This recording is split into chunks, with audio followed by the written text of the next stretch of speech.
الحمدللہ والصلاة والسلام علی رسول اللہ صلی اللہ علیہ وسلم وعلی آلہ وصحبہ اجمعین ومن تبعہم بإحسان الی یوم الدین، اما بعد۔ رب اشرح لی صدری ویسر لی امری واحلل عقدۃ من لسانی یفقهوا قولی رب زدنی علما اللهم رب زدنی علما۔ ما زلنا مع الكتاب عمدة الطالب من نيل المعارف للشيخ منصور ابن يونس ابن إدريس البهوتي العنبلي رحمه الله، المتوفى في القرن الحادي عشر من الهجرة. ونحن قد وصلنا عند الباب في ازالۃ النجاسہ۔ ہم عمدۃ الطالب من نیل المعارف اس کتاب کی تشریح دیکھ رہے ہیں، اور اس وقت جس باب میں پہنچے ہیں وہ باب ہے ازالۃ النجاسہ کے تعلق سے، یعنی نجاست کو دور کرنے والا باب۔ نجاست کہتے کس کو ہیں؟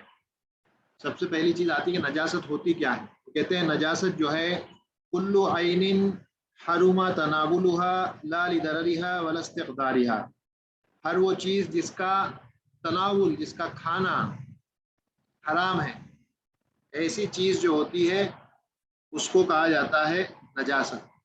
وہی نجاسہ ہے، نجاست جو یہاں پہ نظر آ رہا ہے یہ نجاست، ہر وہ چیز جس کا کہ کھانا حرام ہے، جس کو کھایا نہیں جا سکتا، وہ نجاست ہے، گندی چیز۔ نجاست جو ہے یہ دو قسموں پر ہوتی ہے، ایک نجاست جو ہے عینیہ اور ایک نجاست حکمیہ۔ نجاست عینیہ اور نجاست حکمیہ۔ نجاست عینیہ کیا ہے؟ نجاست عینیہ اصل میں نجس یا نجس چیز کو کہتے ہیں، اور یہ وہ ہے کہ ما لا یمکن تطہیرہ ابدا، یہ وہ چیز ہے جس کی تطہیر، جو کبھی پاک نہیں کی جا سکتی، اس کو کہتے ہیں عینیہ، نجاسہ العینیہ، جو اپنے آپ میں نجس ہے، جس کی تطہیر، جس کو پاک نہیں کیا جا سکتا، وہی جو ہے نجاست کہلاتی ہے، نجاست عینیہ کہا جاتا ہے۔ مثلا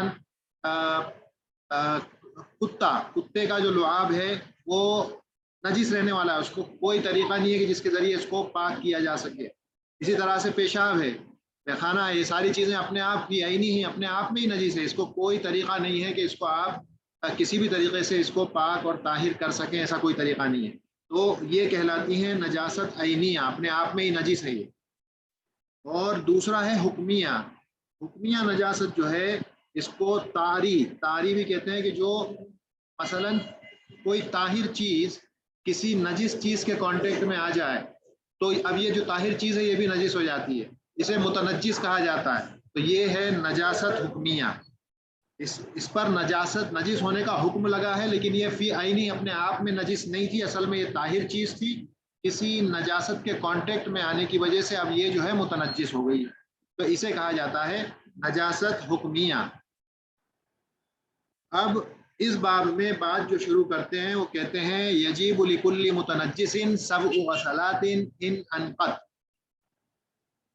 لکل متنجس، اب متنجس کہتے ہیں یہی جو حکمیہ ہے اسی کو متنجس بھی کہا ہے، یہاں پہ نجس نہیں کہا، کیونکہ نجس چیز کو کبھی بھی طاہر اور پاک اور صاف نہیں کیا جا سکتا، کیونکہ وہ اپنے آپ میں نجس ہے۔ اسی لیے یہ علماؤں کی دقت اور باریکی میں سے ہے کہ کس طرح سے الفاظ کا استعمال کرتے ہیں۔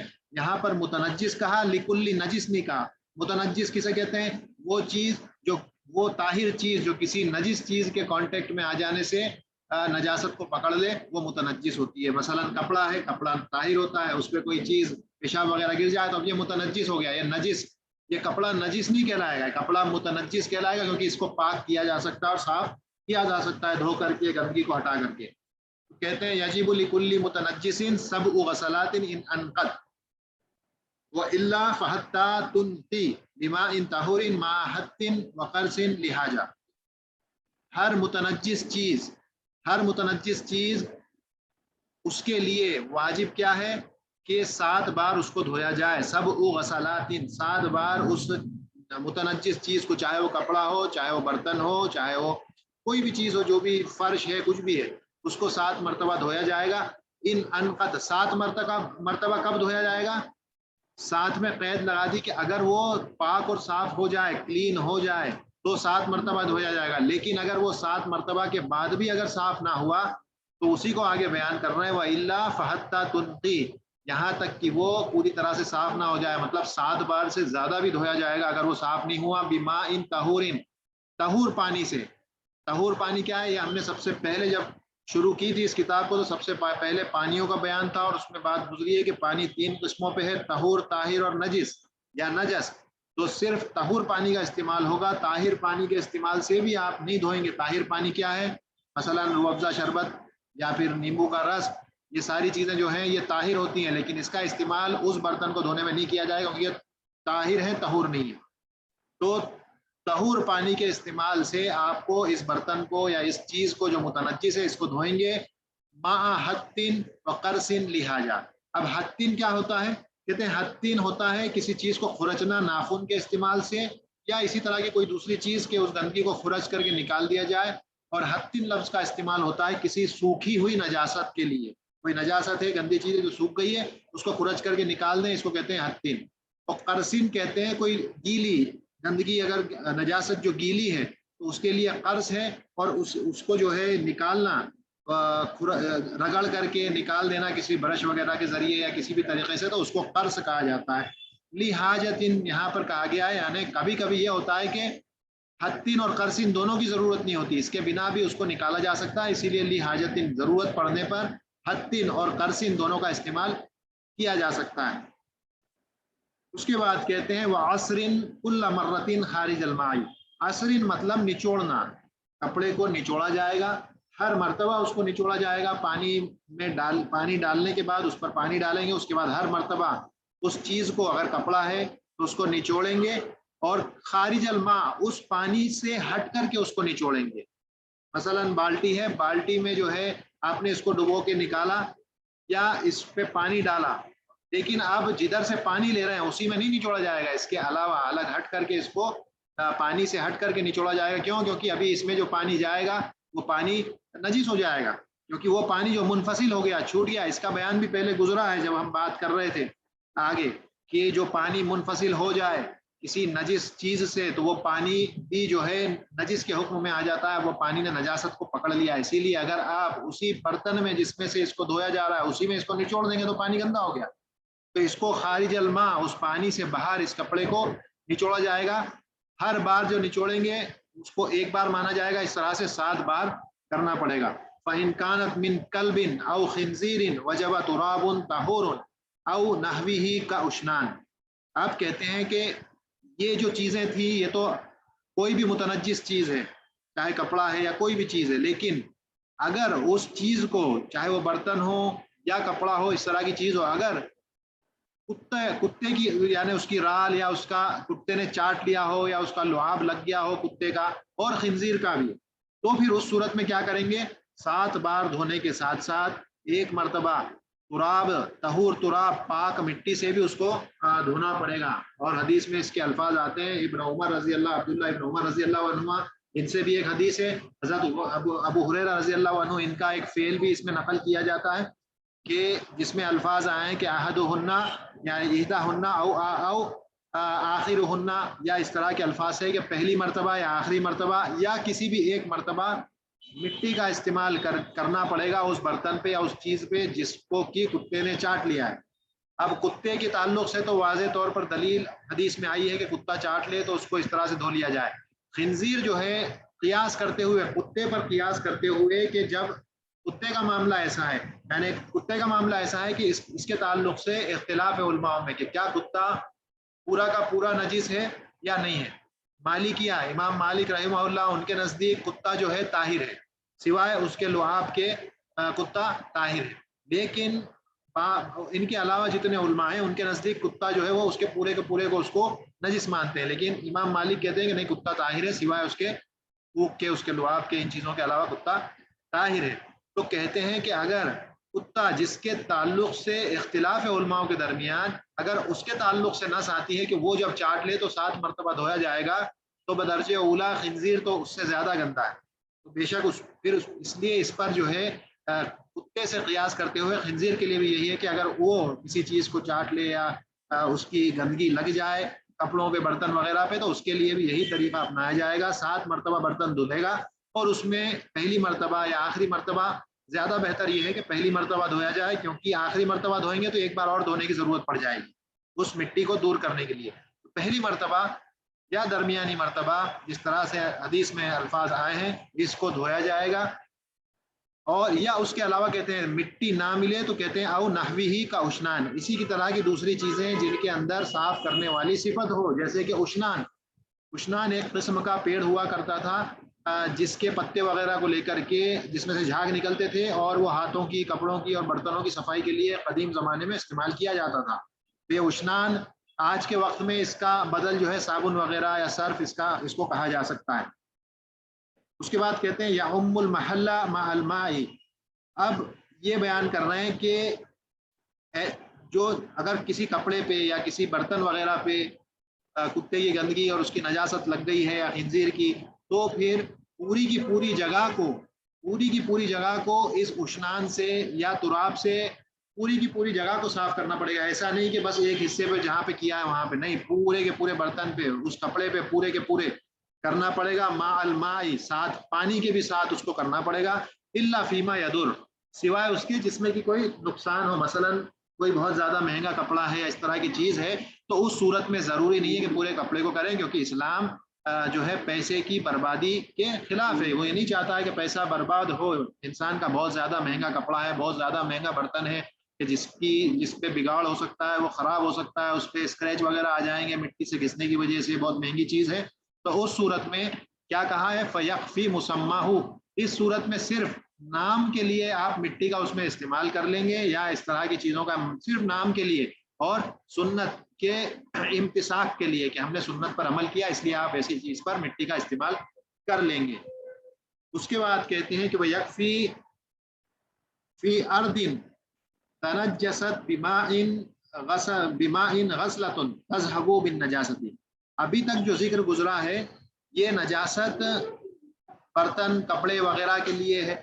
یہاں پر جو بات آ رہی ہے زمین اگر متنجس ہو جائے تو پھر اس صورت میں کیا کیا جائے گا. تو کہتے ہیں یکفی فی ارض تنجست بماء، یعنی کہ ترل چیز جو ہوتی ہے، یعنی کہ فلوئڈ پانی جیسی جو چیز ہوگی، اگر اس سے زمین جو ہے متنجس ہو گئی ہے، مثلا جیسے ایک حدیث میں بیان ہے کہ نبی صلی اللہ علیہ وسلم کی مسجد نبی میں ایک بدو آتا ہے اور اس نے آ کر کے مسجد میں پیشاب کر دیا، تو نبی صلی اللہ علیہ وسلم نے حکم دیا کہ جہاں اس نے پیشاب کیا اس جگہ پر جا کر کے پانی کو ڈال دیا جائے اکٹھا ایک ساتھ. تو ایک ہی بار میں پانی کو ڈال دیا، اسی سے وہ نجاست چلی جائے گی. تو زمین کے تعلق سے حکم یہ ہے کہ جو زمین متنجس ہو جائے کسی ترل پانی جیسی چیز سے، جیسے کہ پیشاب ہے یا اس طرح کی چیز ہے، تو اسے ایک بار دھویا جائے گا. اگر اس ایک بار دھونے سے نجاست چلی جاتی ہے تو، اگر نہیں جاتی ہے تو اس پہ اور پانی ڈالا جا سکتا ہے، لیکن ایک بار بالٹی بھر کے یا جیسا بھی جگہ ہے جتنی زیادہ نجاست ہے اس کے حساب سے اس پر پانی ڈال کر کے زمین کو دھو دیا جائے گا، وہ پاک ہو جائے گا. اس کے بعد کہتے ہیں ولا تطهروا بشمس وريح ولا دلك ولا استحالة الا خمرة تنقلب خلا بنفسها. اب کیا یعنی کون سا طریقہ ہے جس سے چیز پاک نہیں ہوگی؟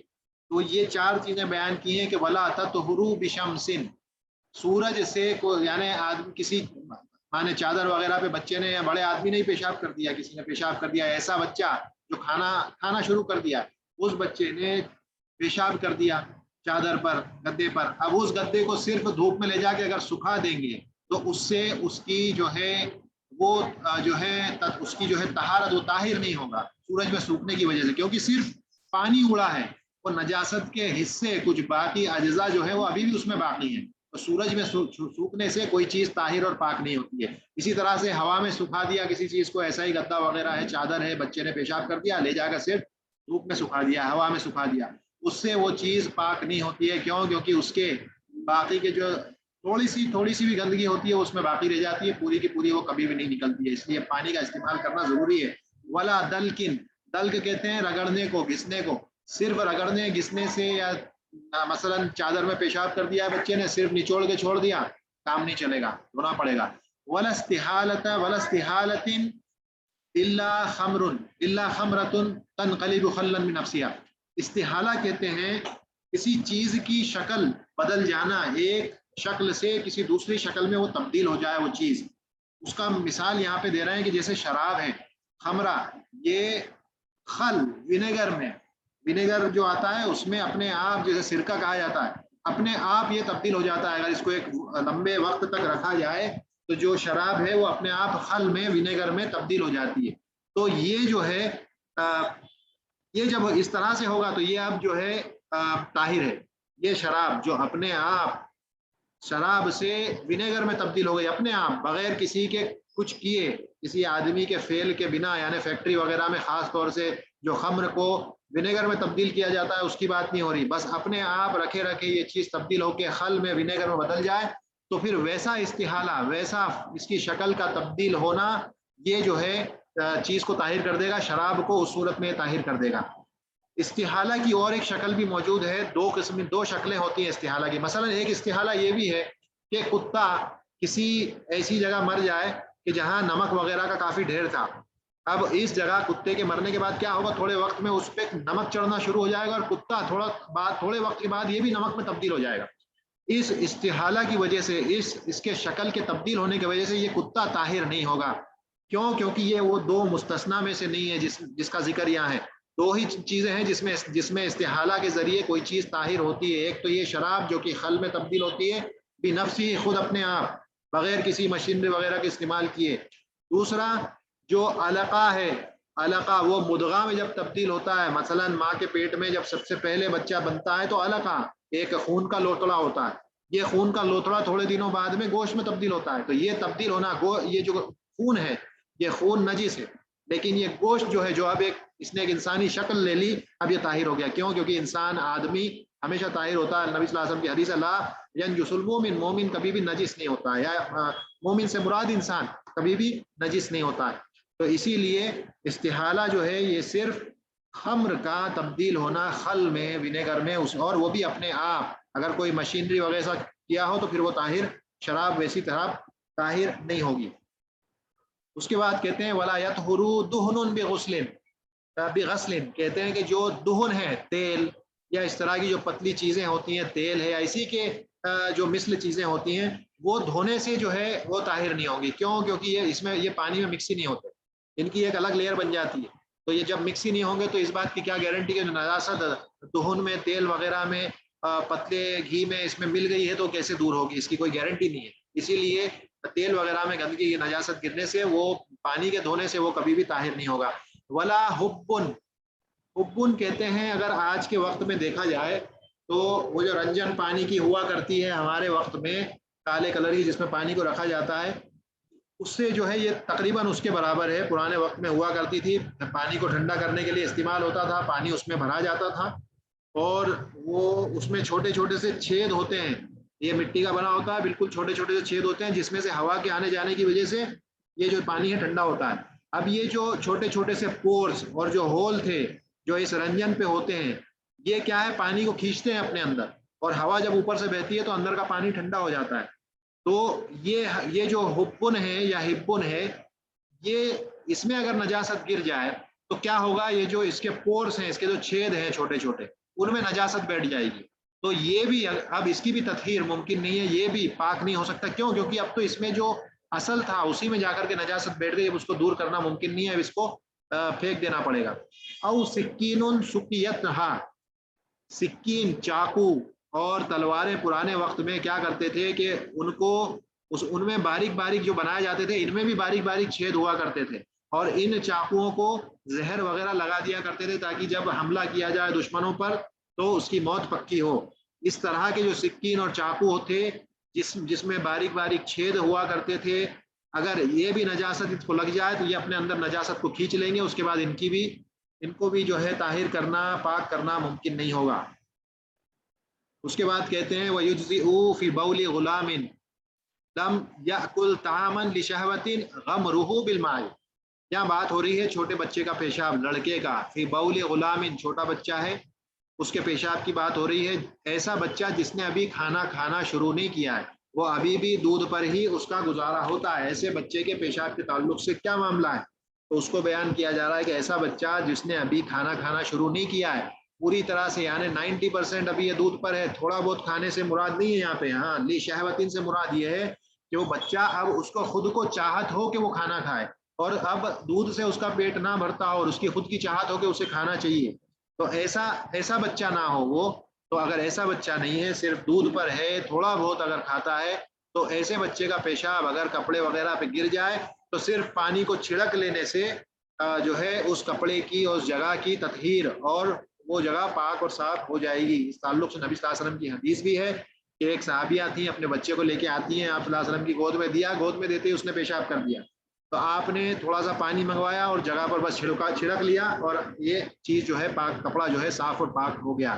تو یہ حکم ہے بول غلام، لڑکے کے تعلق سے۔ لڑکی کے تعلق سے حکم یہ نہیں ہے، لڑکی کا پیشاب بڑوں کی طرح ہی مانا جائے گا، اگرچہ کہ وہ دودھ پینے والی بھی ہوگی تو اس کا حکم الگ ہے۔ اس میں علماء نے بہت ساری حکمتیں بیان کی ہیں، لیکن حق بات یہ ہے کہ حکمت پتہ ہو چاہے نہ پتہ ہو، نبی صلی اللہ علیہ وسلم نے جو ہمیں تعلیمات دی ہے اس کو سننا اور اس پر عمل کرنا، یہی ایک مومن کا کام اور شیوا ہونا چاہیے۔ اس کے بعد کہتے ہیں وَإِنْ خَفْيَ مَوْضِعُ نَجَاسَةٍ غُسِلَ حَتَّى يُتَيَقَّنَ زَوَالُهَا، کہ اگر نجاست کی جگہ کے بارے میں علم نہ ہو یا چھپی ہوئی ہو، اس کے تعلق سے علم نہ ہو تو کیا کریں گے؟ تو کہتے ہیں کہ ایسی جگہ کو دھویا جائے گا یہاں تک کہ اس کے چلے جانے کا پورا یقین ہو جائے، آدمی متیقن ہو جائے کہ یہ جو ہے نجاست یہ چلی گئی ہے، تو اس وقت تک اس کو دھویا جائے گا۔ پھر کہتے ہیں اب جو ذکر آ رہا ہے وہ معفوات کے تعلق سے، کہ کیا چیزیں ہیں جن کو درگزر کیا جا سکتا ہے، ایسی کون سی چیزیں ہیں، کون سی نجاستیں ہیں جن کو درگزر کیا جا سکتا ہے۔ تو کہتے ہیں وَيُوفَى عَنْ يَسِيرٍ دَمٍ وَقْتِيهٍ وَصَدِيدٍ بِثَوْبٍ أَوْ بَدَنٍ مِنْ حَيْوَانٍ طَاهِرٍ وَعَنْ أَثَرِ اسْتِجْمَارٍ بِمَحَلِّهِ، یہ اتنی چیزیں ہیں جن کو کہ نظر انداز کیا جا سکتا ہے۔ کیا ہے یہ؟ تھوڑا سا خون، اگر تھوڑا سا خون ہے تو اگر کپڑے پہ یا کہیں بدن پر لگ گیا ہے تو ایسا تھوڑا سا خون جو ہے اس کو نظر انداز کیا جا سکتا ہے، کیونکہ عبداللہ ابن عمر رضی اللہ عنہما ان سے حدیث ہے کہ ان کو زخم ہو گیا، زخم سوکھنے کے بعد تھوڑی سی اوپر کھال آ گئی، اس کو وہ اکھڑ گئی تو اس میں سے تھوڑا سا خون نکلا، آپ نماز میں تھے، آپ نے نماز مکمل کی اور نماز کو بعد میں دہرایا نہیں۔ پتہ چلتا ہے کہ تھوڑا سا خون جو ہے وہ معفو عنہ ہے، اس سے جو ہے درگزر اس کو کیا جا سکتا ہے۔ اسی طرح سے وقتیہن و صدیدن، قیح اور صدید یہ زخم سے نکلتے ہیں، پیپ ہے، پس ہے، اس طرح کی جو چیزیں ہیں، جو قیح جو ہے یہ تقریباً گاڑھا کالے کلر کا ہوگا، صدید سفید یا پیلے کلر کا پس اور پیپ جو نکلتا ہے یہ وہ ہے، یہ بھی اگر تھوڑا سا ہے تو کپڑوں پر یا بدن پر اگر ہے تو اس سے جو ہے کوئی مسئلہ نہیں ہے، کوئی پریشانی نہیں ہے۔ اس کے بعد اگر یہی چیزیں کسی طاہر حیوان سے بھی نکلتی ہیں تو بھی کوئی مسئلہ نہیں ہے، اس صورت میں بھی جو ہے آپ جو ہے یہ چیزیں معفون عنہ ہے۔ وعن اثر استجمار بمحلی، اسی طرح سے ہم نے بات کی تھی جب ہم استجمار کی بات چل رہی تھی تو ہم نے کہا تھا کہ استجمار جو ہے پتھر وغیرہ کا استعمال کر کے پیشاب کے بعد اپنے آپ کو صاف کرنا جو ہے اس کو استجمار کہا جاتا ہے، پتھر کا استعمال کر کے صاف کرنا۔ جب آدمی پتھر کا استعمال کر کے صاف کرتا ہے تو پوری طرح سے جو ہے تطہیر اور پاکیزگی حاصل نہیں ہوتی ہے، کچھ نہ کچھ جو اجزاء ہیں نجاست کے، پیشاب وغیرہ کے یا غائط کے، پیخانے کے، وہ باقی رہ جاتے ہیں۔ تو ایسی چیز معفون عنہ ہے، یعنی کہ استجمار کے بعد اگر یہ تھوڑا سا کچھ بچ جاتا ہے تو اس سے جو ہے درگزر کیا اللہ نے، اس کے لیے انشاءاللہ پکڑ کی جائے گی، وہی بیان کیا ہے۔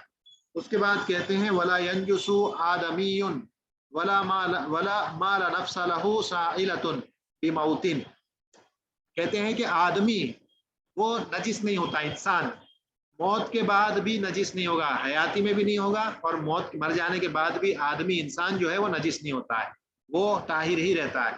اور دوسری چیز کہتے ہیں وما لا نفس له سائلۃ، اب یہ جو عبارت ہے وما لا نفس له سائلۃ، اس سے مراد وہ حشرات، وہ کیڑے مکوڑے، یہ جو کیڑے مکوڑے آتے ہیں، جو حشرات آتے ہیں، اور اسی طرح سے جو خنافس ہیں ان کا ذکر یہاں پہ کیا جا رہا ہے۔ اس کی میں کوشش کرتا ہوں کہ اگر دکھا سکوں کہ کیا یہاں مراد ہے۔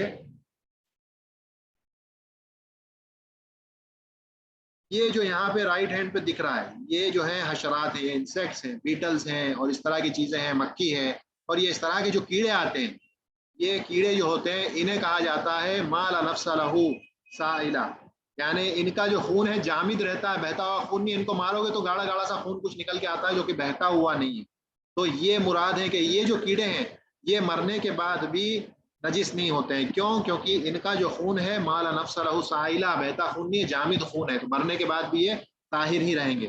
اس کے بعد کہتے ہیں وبول ما یوکل لحمہ وورثہ ومنیہ ومنی آدمی وعرقہ وریقہ طاہر، کس کا پیشاب؟ پیشاب ان چیزوں کا جن کا گوشت کھایا جاتا ہے، ان کا جن کا گوشت کھایا جاتا ہے ان کا پیشاب بھی، اور ان کا جو گوبر وغیرہ ہے وہ، ان کی منی، یہ سب کی سب طاہر ہوتی ہے۔ مثلا گائے ہے تو گائے کا پیشاب، گائے کا گوبر، گائے کی منی یا بیل کی منی، یہ سب چیزیں جو ہیں یہ طاہر ہوں گی۔ اسی طرح سے طاہر سے مراد یہ نہیں کہ ہر طاہر چیز کھائی جاتی ہے، ضروری نہیں ہے۔ طاہر سے مراد یہ ہے کہ اگر یہ کپڑے وغیرہ پہ لگ جائے تو اس پہ متنجس ہونے کا حکم نہیں لگے گا۔ اسی طرح سے وہ منی و آدمی، اس میں اختلاف علماء کے درمیان کہ آدمی کی منی طاہر ہوتی ہے یا نہیں ہوتی۔ حنابلہ کے نزدیک طاہر ہوتی ہے، تو منی و آدمی یہ بھی اگر کپڑے وغیرہ پر لگ جائے تو کپڑا اس سے متنجس نہیں ہوگا، طاہر ہی مانا جائے گا۔ اسی طرح سے وہ ارقہ و ریقہ، ان سارے یہ جو جانور جن کو کھایا جاتا ہے، ان کا پسینہ، ان کا جو لعاب ہے، سبھی طاہر مانا جاتا ہے۔ اس کے بعد کہتے ہیں وقضا سور ہر وما دونہ خلقتن، سور کہتے ہیں بچے ہوئے کھانے کو، جیسے جانور بلی آئی، بلی کھا کر جو چلی گئی، کھانے کے اس کے کھا کے جانے کے بعد جو چیز بچ گئی وہ سور ہے، یعنی کہ اس کا بچا ہوا کھانا، کہتے ہیں یہ بھی طاہر ہے، اس کو اگر آپ کھاؤ تو اس کو کھا سکتے ہو، یہ چیز جو ہے نجس نہیں ہے، وہ طاہر مانی جائے گی۔ اسی طرح سے آدمی کا بچا ہوا کھانا بھی طاہر ہوتا ہے، جب بلی کا طاہر ہے تو آدمی کا بے شک طاہر ہے۔ اسی طرح سے وما دونہ خلقتن، اور خلقت کے اعتبار سے یعنی حجم کے اعتبار سے بلی سے یا اس کے برابر یا اس سے کم سائز کے جتنے بھی جانور ہوں گے ان سبھی کا بچا ہوا کھانا وہ بھی جو ہے طاہر مانا جاتا ہے۔ اب بات آ رہی ہے نجس یا نجس کون سی چیزیں ہیں، کہتے ہیں وہ سباع البہائم و سباع الطیر مما فوق الحر، سباع البہائم، سباع کہتے ہیں وہ حیوانات متوحشہ جو جنگلوں میں رہتے ہیں، شیر چیتے وغیرہ، جو کہ یہ جو چوپایوں کو، بھیڑ بکری وغیرہ کو کھائے جاتے ہیں، یہ سب کے سب نجیس ہوتے ہیں۔ اسی طرح سے والطیر مما فوق الحر، اس کے بعد وہ سباع چڑیوں میں، اڑنے والے پرندوں میں جو شکاری پرندے ہوتے ہیں جو کہ بلی سے بڑی سائز کے ہوتے ہیں، یہ باز ہو گئے اور بڑی سائز کی چیل وغیرہ ہوگا، یہ سب کے سب جو ہے نجیس ہوتے ہیں۔ اگر سائز چھوٹی ہوگی، اگرچہ کہ وہ یعنی کہ شکاری پرندے بھی ہوئے لیکن سائز بلی سے چھوٹی ہے تو کوئی مسئلہ نہیں ہے، پھر وہ طاہر ہے، لیکن بلی سے بڑی سائز کے ہوں گے تو پھر وہ جو ہے نجیس ہوں گے۔ اسی طرح سے والحمار الاہلی، یہ جو گدھے ہیں جو ہمارے آس پاس جو گھومتے ہوئے نظر آتے ہیں، جنگلی نہیں، یہ جو گدھے ہیں جو آس پاس اہلی گدھے ہیں، یہ سب کے سب جو ہے یہ نجیس مانے جاتے ہیں، کہ نبی صلی اللہ علیہ وسلم کی حدیث ہے، خیبر کے بعد آپ نے حمار اہلی کو جو ہے اس کو نجیس قرار دیا کہ یہ طاہر نہیں ہے، اس کے گوشت کو بھی مت کھاؤ، یہ جو ہے نجیس ہے۔ اس کے بعد والبغل منہ، بغل جو ہے یہ گھوڑا اور گدھا ان دونوں کے ملنے سے جو پیدا ہوتی ہے چیز، اس کو بغل کہا جاتا ہے، کھچر سمجھ لو اس کو، والبغل منہ، تو یہ جو بغل ہے یہ بھی نجیس ہوتا ہے۔ اب ایسا کیوں ہے، تو اس کے تعلق سے جو فقہا ہیں وہ قاعدہ بیان کرتے ہیں کہ اذا اجتمع طاہر و نجس، جب طاہر اور نجس جو چیزیں جمع ہو جاتی ہیں، یغلب النجس، تو پھر غلبہ کس کا آ جاتا ہے، نجس کا غلبہ آ جاتا ہے، تو اس پر حکم نجس ہونے کا لگتا ہے۔ اسی طرح سے وہ اذا اجتمع حاضر یعنی کہ ممنوع، اذا اجتمع حاضر یا ممنوع و مبیح، ممنوع چیز اور مبیح چیز جب دونوں جمع ہو جائیں تو یغلب الممنوع، یا حاضر ممنوع جو ہے وہ غالب آ جائے گی، یعنی حکم جو ہے وہ لگے گا ممنوع چیز کا۔ تو یہاں پر بغل میں گھوڑا جو ہے وہ طاہر ہے، گدھا جو ہے وہ نجیس ہے، تو جو ان سے پیدا ہونے والی اولاد ہوگی اس پر حکم کس کا لگے گا، نجاست نجس کا لگے گا۔ کیوں؟ کیونکہ ابھی قاعدہ ہم نے پڑھا اذا اجتمع طاہر، جب طاہر و نجس تو پھر اس صورت میں یغلب النجس، تو نجس جو ہے وہ غالب آ جائے گا۔ اور وَإِرْقُهُ وَرِيقُهُ، یہ جو حمار ہے اہلی، اسی طرح سے بغل ہے، اور یہ جو سباع ہے باہم و سباع الطائر، ان کا پسینہ یا ان کا لعاب، یہ ساری چیزیں بھی نجس ہوں گی۔ اس کے بعد کہتے ہیں وَكُلُّ مُسْكِرٍ نجس، ہر مسکر، ہر نشہ دینے والی چیز، شراب یا اسی طرح کی اور جو بھی چیزیں ہیں وہ سب کی سب بھی نجس ہوتی ہیں۔ تو یہ جو چیز تھی آج جو ہم نے دیکھا ہے، یہ ازالت نجاست کے تعلق سے باب تھا، اس میں ہم نے نجاست کیا ہوتی ہے اس تعلق سے بات کی، نجاست کہتے کس کو ہے، نجاست کی قسمیں کتنی ہیں، اور اس کے بعد ہم نے یہ بھی بات کی کہ کوئی چیز نجس ہو جائے، متنجس ہو جائے، تو پھر اس کی تطہیر، اس کو پاک اور صاف کیسے کریں گے، اس کا طریقہ دیکھا، کتے کی نجاست کے تعلق سے دیکھا، خنزیر کی نجاست کے تعلق سے دیکھا۔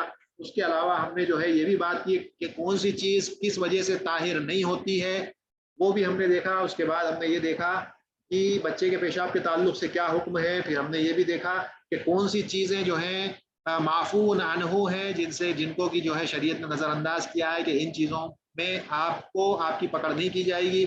اور اس کے بعد ہم نے دیکھا کہ وہ کون سی چیزیں ہیں کہ جو طاہر ہیں یا جو چیزیں طاہر مانی گئی ہیں اسلام میں، اور کون سی چیزیں ہیں جو کہ نجیس ہیں. اس تعلق سے آج ہم نے دیکھا ہے.